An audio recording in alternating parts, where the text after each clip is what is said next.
Next level of hierarchy is the ecosystem. An ecosystem consists of biotic communities along with its abiotic environment in a given area. बहुत सारी biotic community है जो कि किसी भी environment में होती है, वो किसी भी एरिया में, तो उसको हम कहते हैं ecosystem. There is an interdependence between the biotic and abiotic components of ecosystem. किसी भी इकोसिस्टम के बायोटिक और एबायोटिक कंपोनेंट है वो एक दूसरे पे डिपेंड करते हैं। और there is an exchange of nutrient and movement of energy between the components of the environment.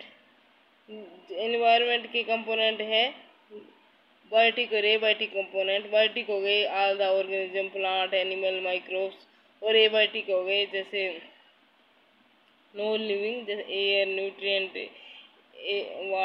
Soil, water etcetera. इन दोनों में न्यूट्रिएंट का एक्सचेंज होता रहता है और एनर्जी मूव करती रहती है।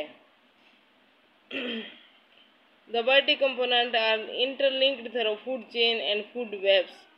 जो बायोटिक कंपोनेंट एक दूसरे से जुड़े हुए हैं फूड चेन से और फूड वेब द्वारा। Flow of energy and cycling of nutrients are functional aspect of ecosystem.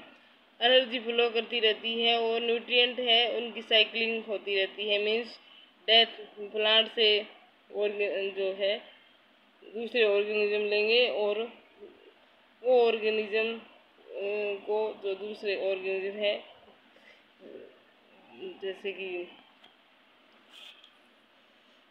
जो ऑर्गेनिज्म है जो हर्बीवोर्स है वो प्लांट से अपना न्यूट्रिएंट लेंगे और कार्निवोर्स है वो दूसरे स्मॉल एनिमल से अपन उनको खाएंगे तो न्यूट्रिएंट लेंगे। और फिर कार्निवोर है वो डेथ के बाद उनकी बॉडी है जो न्यूट्रिएंट्स है उनमें वो सॉइल में मिक्सअप हो जाएंगे, फिर सॉइल से दोबारा ग्रो करेंगे प्लांट्स। तो इस तरह से न्यूट्रिएंट की साइक्लिंग होती रहती है और एनर्जी फ्लो होता रहता है। ऐसे ही प्लांट से हर्बीवोर, हर्बीवोर से कार्निवोर में जो है फ्लो होता रहता है एनर्जी का इकोसिस्टम में। The size of ecosystem is not limited. इस साइज की कोई लिमिट नहीं होती। स्मॉल इकोसिस्टम भी हो सकता है और लार्ज इकोसिस्टम भी हो सकता है। Individually it may be represented by a forest ecosystem, grassland ecosystem, a pond ecosystem, a desert ecosystem. एक फॉरेस्ट एक सिंगल इकोसिस्टम बनाता है, ग्रासलैंड इकोसिस्टम बना देता है और पॉन्ड भी एक टाइप का इकोसिस्टम है। ऐसे ही डिजर्ट एरिया भी एक इकोसिस्टम है। And several main made ecosystem also found like the agro ecosystem. जैसे हम फील्ड में फसल लगाते हैं वो भी इकोसिस्टम है एक तरह का। एक एक्वेरियम है जिसमें हम फिश ग्रो करते हैं,